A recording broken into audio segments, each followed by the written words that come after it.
이 집 구석에 시집 온 첫날부터 소금을 뿌려! 재수없게 이게 무슨 짓이냐!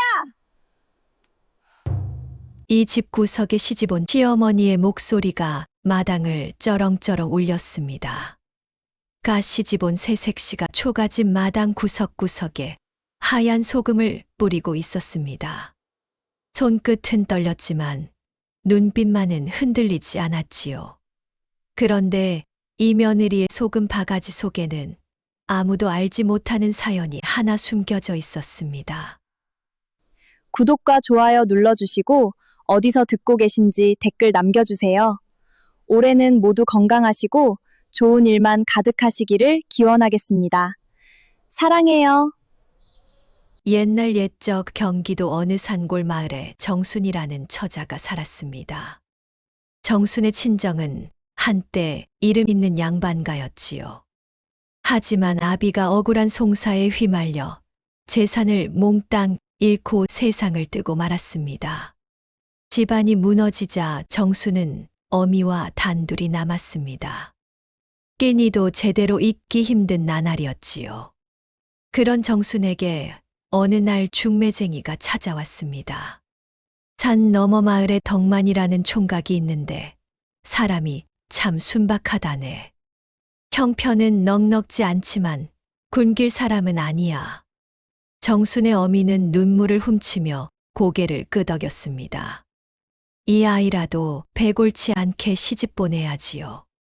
정순은 아무 말 없이 짐을 쌌습니다.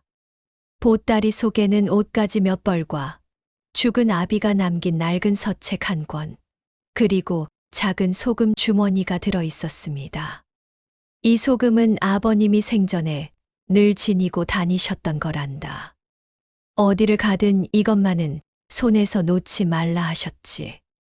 어미의 말에 정순은 말없이 소금 주머니를 품속 깊이 넣었습니다. 혼례를 치르러 가는 길, 정순의 마음은 복잡했습니다. 가난한 집으로 시집 가는 것이 두렵지 않았다면 거짓말이겠지요. 하지만 그보다 더 신경 쓰이는 것이 있었습니다. 아비가 남긴 서책, 그 안에 적혀 있던 이상한 글귀였습니다. 땅의 기운을 잇는 법, 물기를 짚는 법. 정순의 아비는 원래 직관 노릇도 겸하던 선비였습니다. 벼슬은 못했지만 땅을 보는 눈만큼은 고을에서 소문이 자자했지요. 정순은 어릴 적부터 아비 곁에서 어깨너머로 그 재주를 익혔습니다. 소금으로 땅의 물기를 짚어내는 법도 그 중 하나였습니다. 혼례날 아침, 정순은 가마에 올라타며 마지막으로 친정집을 돌아보았습니다. 기울어 가는 초가지붕과 삐걱거리는 살인문이 눈에 들어왔지요. 어머니, 다녀오겠습니다. 목소리는 담담했지만 가마 안에서 정순은 소금 주머니를 꼭 쥐었습니다. 산길을 넘고 개울을 건너 가마는 해에 질 무렵에야 덕만의 마을에 닿았습니다. 마당에는 이미 마을 사람들이 모여 있었습니다. 다들 새색시를 구경하려는 눈치였지요. 가마 문이 열리고 정순이 족두리를 쓴 채 첫발을 내디뎠습니다. 새아기, 어서 오너라. 시어머니 안동댁이 근엄한 목소리로 정순을 맞았습니다. 겉으로는 예를 다하는 인사였지만 그 눈빛에는 어딘가 재는 듯한 기색이 서려 있었습니다. 정순은 큰절을 올리며 속으로 다짐했습니다. 이 집에서 부끄럽지 않은 며느리가 되어야 한다. 하지만 그 다짐이 하루도 채 못 가 시험대에 오를 줄은 정순도 미처 알지 못했습니다. 2점 일상과 갈등의 씨앗. 덕만의 집은 산자락 아래 자리한 작은 초가집이었습니다. 시어머니 안동댁은 몰락하기 전까지 안동의 이름난 양반가 딸이었습니다. 시집을 와서도 그 자존심만큼은 버리지 못했지요. 내가 친정에 있을 때는 종만 해도 10명이 넘었느니라. 안동댁은 입버릇처럼 그 말을 했습니다. 지금은 초가 삼간에 반면 맞이기가 전부인데도 말이지요. 덕만은 착했지만 어미 앞에서는 늘 고개를 숙였습니다. 시원하게 제 뜻을 펼치는 법이 없었지요. 그 무렵 이 집을 자주 드나드는 사람이 하나 있었습니다. 이웃 마을에 사는 봉구라는 사내였습니다. 봉구는 덕만의 먼 친척벌이었는데 겉으로는 늘 웃는 낯이었습니다. 형수님 되실 분이 오시면 제가 잘 챙기겠습니다. 아우님네 살림이 제일 걱정이지요. 하지만 그 웃음 뒤에는 다른 속셈이 있었습니다. 덕만의 집 뒤편 밭, 그 아래 조상 대대로 전해오는 땅 문서에 눈독을 들이고 있었던 것이지요. 봉구는 이미 관아의 서리와 짜고 그 땅의 경계를 슬쩍 바꿔치기 할 궁리를 하고 있었습니다. 저 집의 사내라고는 덕만이 하나뿐인데 순진해서 문서 하나 제대로 챙길 줄도 모르지. 봉구가 혼자 중얼거리며 웃었습니다. 아무도 그 속을 알지 못했지요. 3점 사건 발생. 혼례를 치른 다음 날 아침이었습니다. 정수는 첫새벽에 일어나 시댁 마당을 둘러보았습니다. 새 식구가 된 집을 살피는 것은 당연한 일이었지요. 그런데 마당을 걷던 정순의 발걸음이 한자리에서 멈췄습니다. 이상하다. 밤새 비 한 방울 내리지 않았는데 마당 한 구석에 흙이 유독 거무스름했습니다.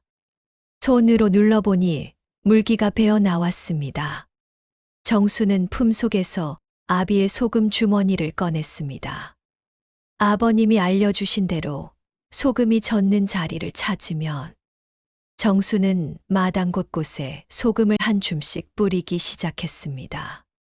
젖은 흙에서는 소금이 금세 녹아내렸고 마른 흙에서는 그대로 하얗게 남았습니다.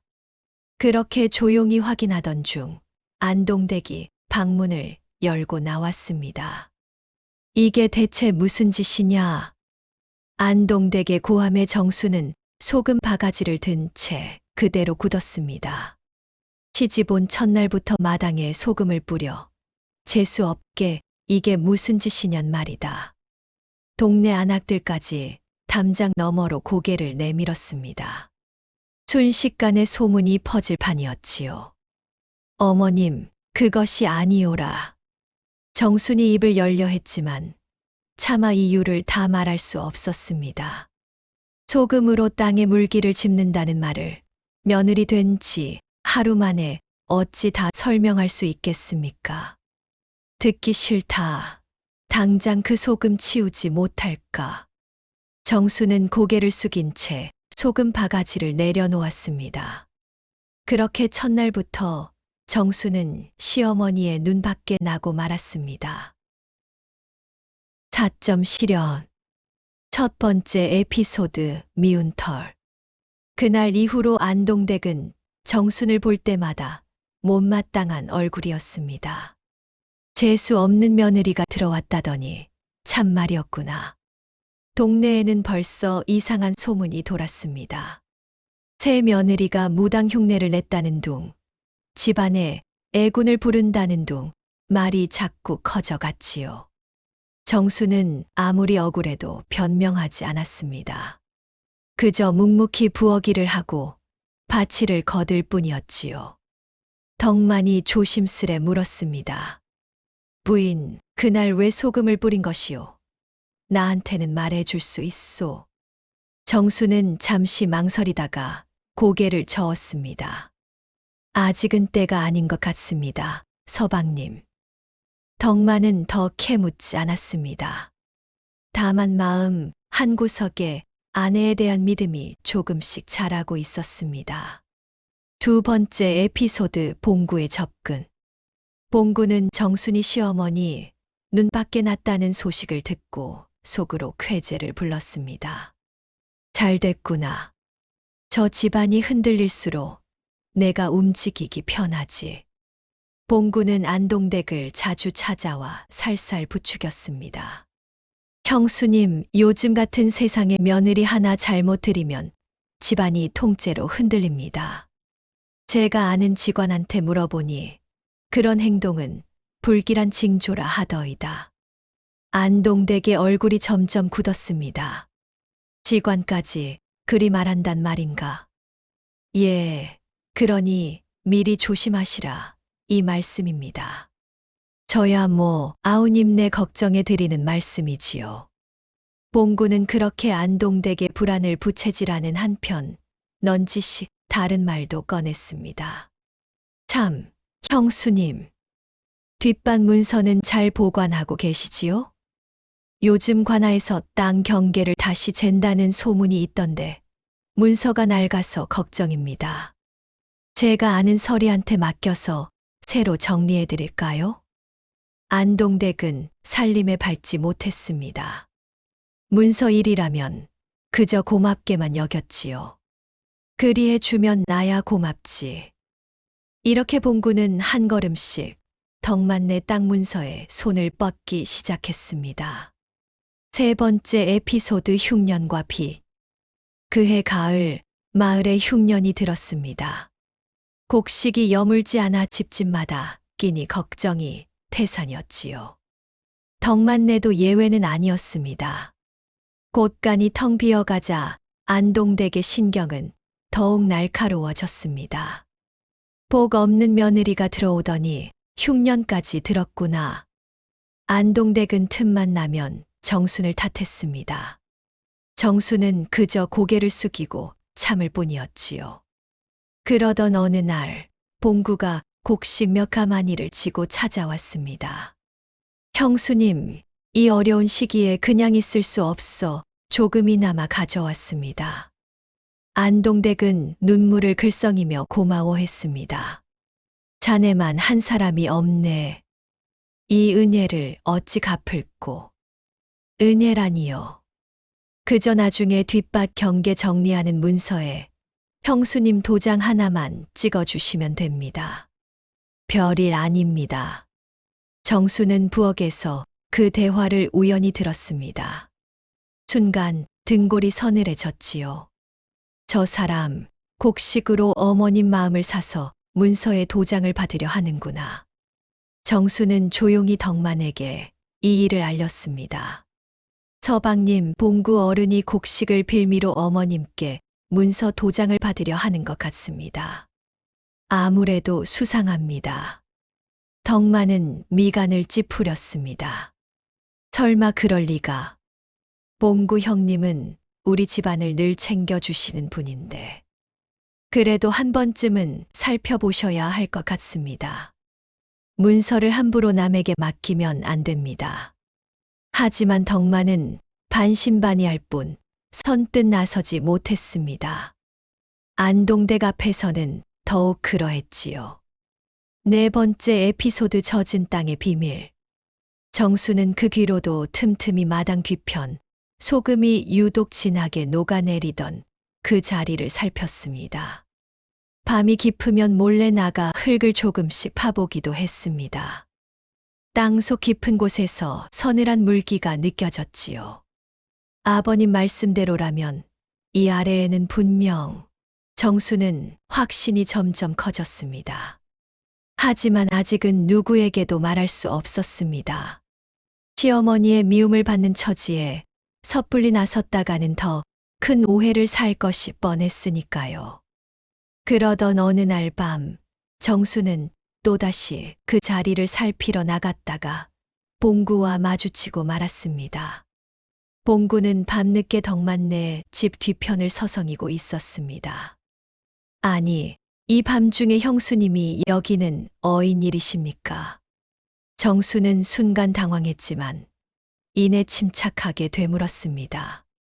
그러는 어르신이야말로 이 밤중에 남의 집 뒷밭에서 무엇을 하고 계십니까? 봉구의 얼굴이 순간 굳었다가 이내 다시 웃음으로 덮였습니다. 허허, 그저 산책 삼아 나온 것뿐입니다. 형수님도 밤바람이 찬데 얼른 들어가시지요. 두 사람은 그렇게 서로를 살피며 헤어졌습니다. 정순의 마음속에는 의심이 더욱 짙어졌습니다. 저 사람이 이 자리를 알고 있는 것인가? 5번째 에피소드 무당이라는 소문. 봉구는 정순이 밤중에 뒷밭을 살피는 것을 목격한 뒤 오히려 더 대담해졌습니다. 저 여인이 뭔가 눈치를 챈 모양이구나. 서둘러야겠다. 봉구는 마을을 돌며 은근히 소문을 퍼뜨리기 시작했습니다. 글쎄, 그 집 며느리가 밤마다 뒷밭에 나가서 뭔가 중얼거린다지 뭔가. 소금을 뿌리고 밤에 흙을 파고 아무래도 무당짓을 하는 게 아닌가 싶으이. 소문은 삽시간에 마을 전체로 퍼졌습니다. 안악들은 우물가에 모이면 정순의 이야기만 했지요. 그 집 며느리, 친정이 망한 것도 다 그 아이 사주가 세서 그런 게 아니겠나. 이 말이 결국 안동댁의 귀에까지 들어갔습니다. 안동댁은 방문을 벌컥 열고 정순을 불러 세웠습니다. 내가 밤마다 뒷밭에서 무엇을 하고 다녔느냐. 마을의 소문이 바다하다. 정순은 순간 말문이 막혔습니다. 사실대로 말하자니 아직 확신이 서지 않았고 그렇다고 침묵하자니 의심만 키우는 꼴이었지요. 어머님, 결코 이상한 짓을 한 것이 아닙니다. 조금만 더 시간을 주시면. 시간. 내가 시집 온 지 벌써 몇 달이 지났는데 아직도 시간 타령이냐. 안동댁의 눈에는 노기가 가득했습니다.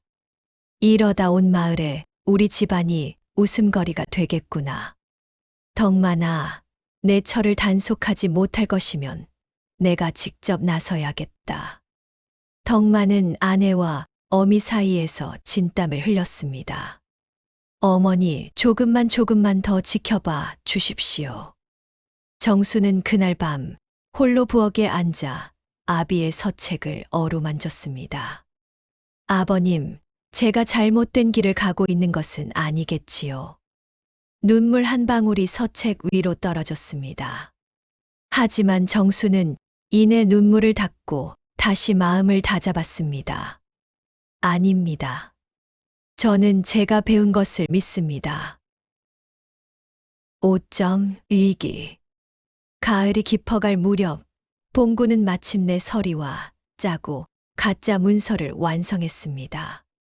뒷밭의 경계를 슬쩍 넓혀 그 젖은 땅 일대를 통째로 제 몫으로 만드는 문서였지요. 봉구는 안동댁을 찾아가 은근히 도장을 요구했습니다. 형수님, 지난번 말씀드린 문서입니다. 여기 도장만 찍으시면 됩니다. 안동댁이 도장을 들려는 순간 정순이 황급히 뛰어들었습니다. 어머님, 잠시만요.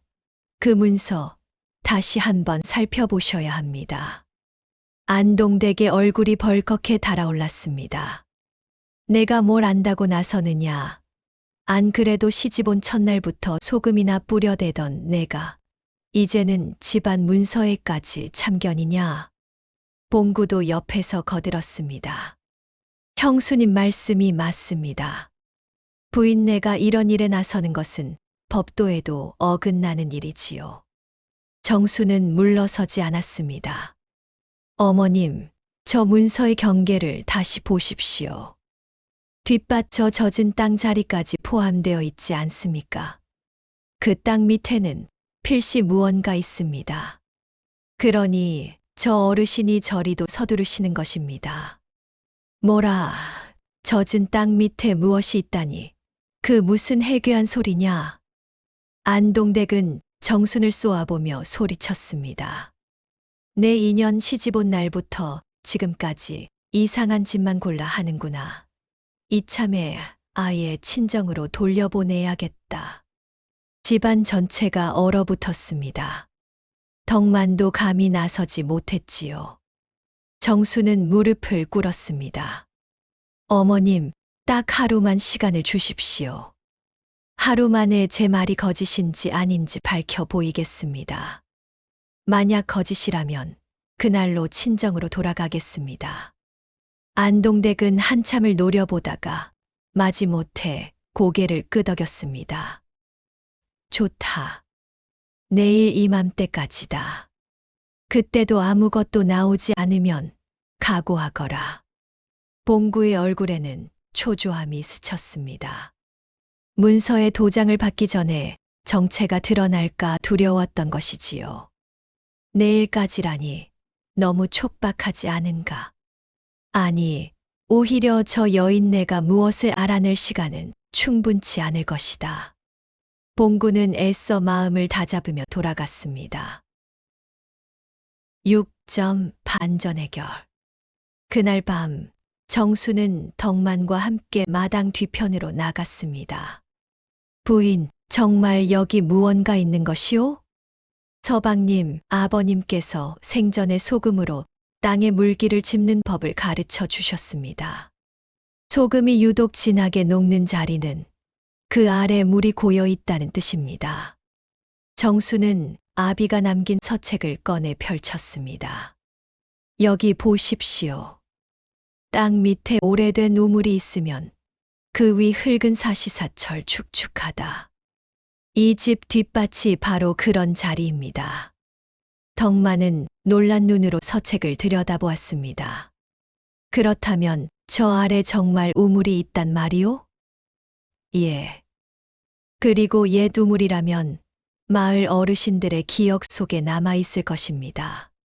두 사람은 밤새 마을을 돌며 나이 든 어르신들을 찾아다녔습니다. 마침내 한 노인이 옛 기억을 떠올렸습니다. 그 자리라면 내가 어릴 적 마을에 큰 우물이 하나 있었느니라. 흉년이 들 때마다 그 우물물로 온 마을이 버텼지. 그런데 어느 해 산사태로 흙이 덮이면서 완전히 사라졌었다. 그 우물이 지금 덕만이네 뒷밭 자리라는 말씀이십니까? 그렇지. 옛날에는 그 땅이 마을 공동의 우물터였느니라. 헌데 세월이 흐르면서 다들 잊고 개인 밭으로 편입되어 버렸지. 정순의 눈이 반짝였습니다.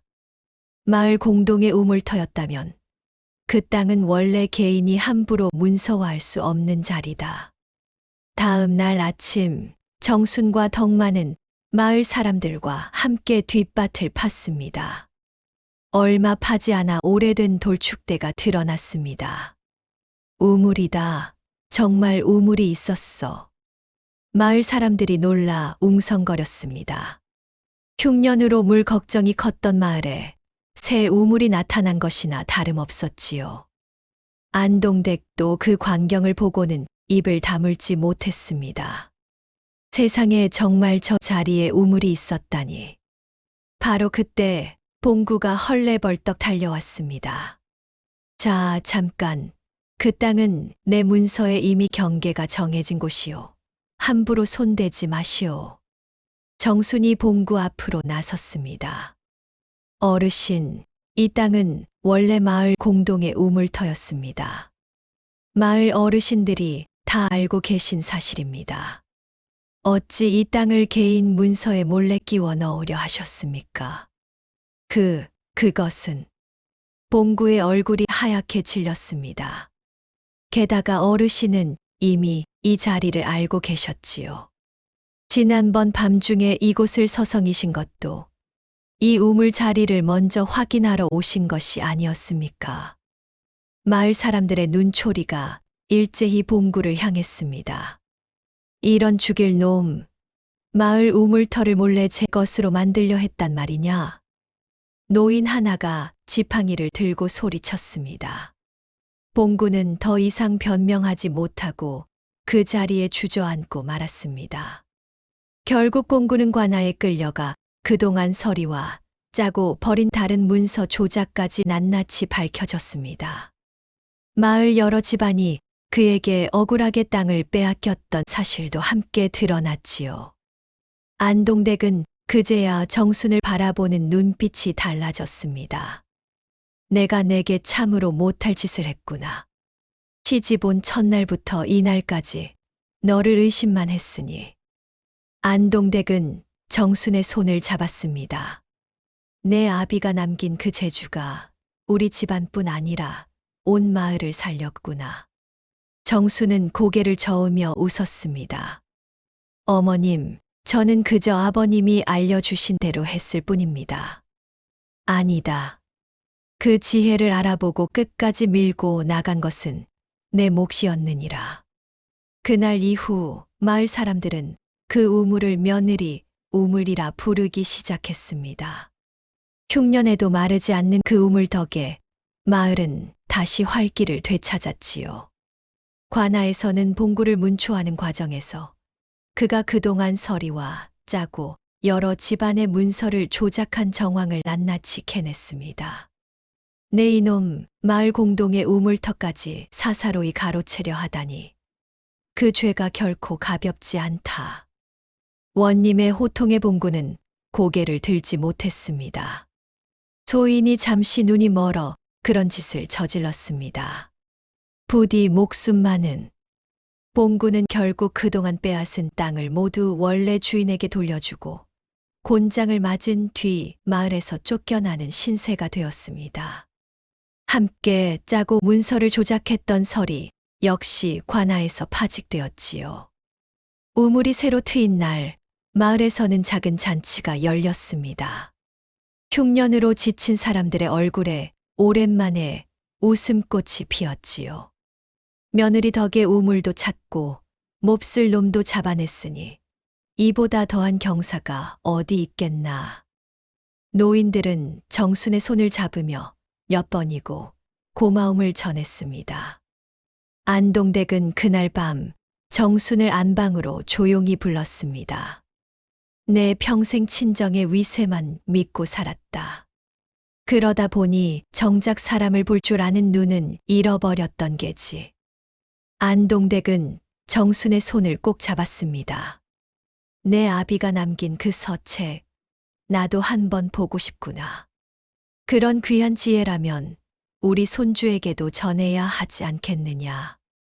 정순은 눈시울이 붉어졌습니다. 예, 어머님.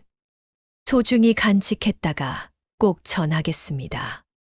덕만두 곁에서 아내의 어깨를 다독였습니다. 부인, 그동안 고생 많았소. 내가 너무 무심했던 것 같소. 아닙니다, 서방님. 곁에서 믿어주신 것만으로도 저는 충분했습니다. 세 사람은 오랜만에 함께 웃었습니다. 마당 한편 소금을 뿌렸던 그 자리에는 이제 맑은 우물물이 넘실거리고 있었습니다. 7점 마무리. 소금 한 줌은 그저 짜디짠 알갱이일 뿐입니다. 하지만 그것을 바라보는 눈이 지혜로우면 땅속 깊이 숨은 물줄기까지 짚어낼 수 있는 법이지요. 남을 속이려는 자의 문서는 아무리 그럴듯해도 결국 땅에 새겨진 진실 앞에서는 무너지고 마는 법입니다. 오늘 이야기는 여기까지입니다. 다음 영상을 빠르게 만나보시려면 좋아요와 구독을 눌러주세요. 지금 화면에 나오는 더 재미있는 영상들도 함께 해주세요. 그럼 모두 행복한 하루 보내세요. 감사합니다.